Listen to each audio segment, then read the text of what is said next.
What up, everybody? In season 2 of Raising Kanan, we have been introduced to a new character, Cartier Duns Fareed, and over the course of this season, we have seen Cartier and Rock building a relationship, with Cartier taking Rock out on multiple dates. And though Cartier may be interested in Rock and Pierre's interested in Rock, we know Rock is not really that interested in Cartier as a relationship. She's more interested in learning what she can from him, because we know how she acted when she saw Symphony knocking at her door a couple episodes ago, and he was going to tell her that he's leaving town. Now we know what she acts like when she actually likes a man, so she don't really like Cartier like that. Not saying he couldn't grow on her and they could possibly build a relationship, but at this point it looks like she's more trying to play him. So I want to get into the question, who's getting played, Cartier or Rock? In the trailer for episode 209, we have Cartier asking Rock to buy into her business as a partner. So I don't know what's going to lead up to that, and if he find out he's trying to play him or what, but I want to get into who's getting played, if it's Cartier or Rock, and how this relationship is going to unfold here. So let's start out how Cartier was introduced. He is introduced at the beginning of season 2 as Ziza's manager. After Lulu pulls Ziza over in the streets, after he hears her singing to one of his beats or something like that, and he tells her that he wants to sign her. So when she comes to the studio, she comes with Cartier Fareed, and Lulu already knows who Cartier is.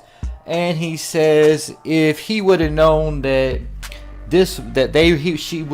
she had a relationship, or it was family, I think Cartier called himself family, if this was your manager, basically, he would have never dealt with her. So he already knew that Cartier was an OG and that he was a problem. Probably he knows that Cartier is dangerous, and Cartier knew Lulu obviously too. He said they've had some wild nights together, and when Cartier's first introduced, he's introduced obviously very arrogant, act like he knows everybody. He asking Crown, does he know this person, does he know that, and talking about how many wild nights and all the people he's run the streets with and everything else. So after that, we have Rock fresh off finding out that the bodega had been robbed and everything is gone. She comes to Bulletproof Records trying to find out why Lou ain't answering his phone,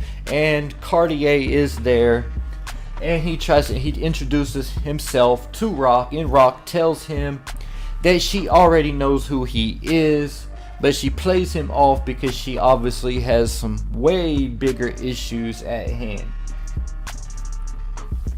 Once she gets that resolved though, and everything gets figured out with Unique robbing the bodega, we now see Cartier and Rock on their first date at an art gallery, and that's when Rock's asking questions and she learns that Cartier is using the art to clean his money. After that, they on another date, and she finds out at an art gallery, and she finds out that she says basically, I know you're not moving your product in New York. So she says, where are you moving that? And she basically says there's too much, and Cartier says there's too much competition in the New York area, the tri-state area. He moves his product down in Baltimore and DC, and he moves it at a premium. So that's basically saying he's charging them higher prices than what the people in New York pay, because there's a lot of competition in New York, a lot of low prices, so they can get the product for cheaper. For, let's just say, they in New York those days, things were a lot cheaper. Let's just say it was going 10 a key. He was probably moving it in DC, Baltimore, 15, 16, possibly even 20 a key. I was pretty high for back, especially back in those days. So probably like 15, 16 a key. He moving it at a premium, just a lot higher, making a lot more money down there in Baltimore and DC because there's less competition. Okay. Around that time also, it was around that time, first time he gave the guy the backhand.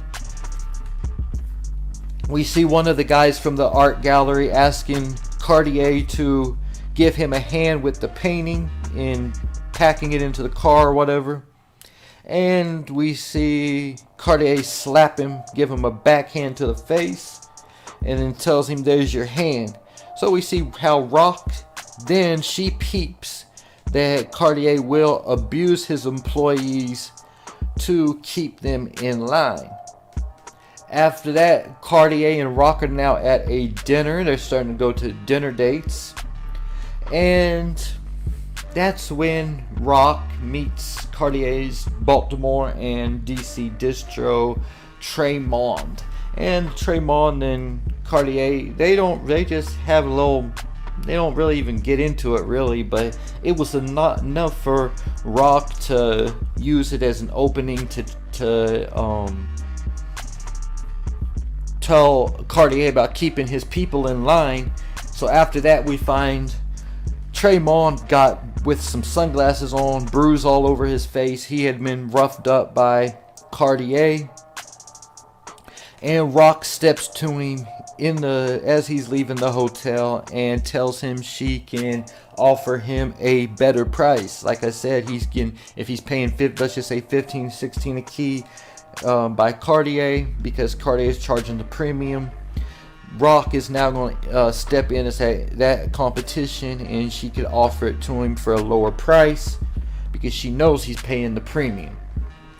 So she steps to him, and she uses the fact that he just got his butt beat by Cartier also to her advantage, saying, "I know you don't want to work with Cartier for Reed anymore." Around this time, Cartier also gives Lou $50K and buys into 25% ownership of Bulletproof Records. Right after the very episode after Lou kills Crown Camacho, he finds out Crown has a outstanding debt to some dangerous Jamaicans, and he has to get 50K, and instead of going to Rock, he turns to the devil himself, Cartier Farid, and he becomes partners with Cartier. After following that, Rock is out to dinner with Cartier again, and at that point she finds out that one of his people in either Baltimore or DC, I don't remember which one it was, had got in trouble for a weapons charge, and that Cartier was just going to let him sit in there and let him think about it, that he wasn't going to do anything to get them out. So Rock uses her connections and her lawyers to find out I think the guy's name was Antonio or something like that. She used his name, and she had enough information to find out who it was and have her lawyer try to get him out. So she's showing the Tremond and the people in Baltimore and DC that she is more reliable and a better fit as a connect than Cartier. So with all this being said, I want to ask the question again, who is getting played, Cartier or Rock? Because everything looks like Rock is the one who's actually getting played. But we can go back to Power, and I want to remember how Angela thought she was playing Ghost by tracking his phone and mirroring the messages and everything that she was doing. But Ghost found out along the way, and he used that to his advantage to get Felipe Lobos locked up. and Tommy with it, but he had already gotten the information how he was going to get Tommy out. So Tommy was just a momentary casualty that went along with Lobos. But if we remember how Angela thought she was playing Ghost the whole time, but Ghost was really playing her, I want to take a look if Cartier is doing all this, giving Rock all this information to bait her in to be able to play her in the end, if she's actually getting played by Cartier. Now I don't know exactly his move, or is Cartier just that arrogant to give her all this information and to not think anything of it? Because we already know from the time he's introduced, he's extremely arrogant. So we don't know how exactly smart he is. He's smart enough to come up with the paintings and move his stuff to Baltimore and DC. So he does seem like a pretty smart character. But the way he's handling things with Rock is definitely, he's letting his guard down to someone that he definitely shouldn't be letting his guard down to, because Rock is definitely not no normal woman. She's a queen pin, and a very heartless and cutthroat queen pin at that. So is Cartier just that arrogant? And if he is that arrogant, my question is, how dangerous is he? We already know, we've seen him just rough up some people for really little to no reasons at all. So, and we see that Lou is a killer, but Lou is intimidated by Cartier.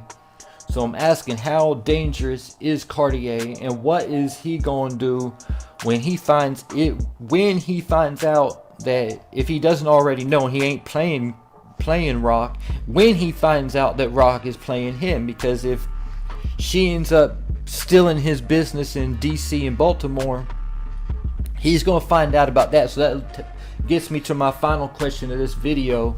Will Lulu and Rock come up with a plan to take out Cartier?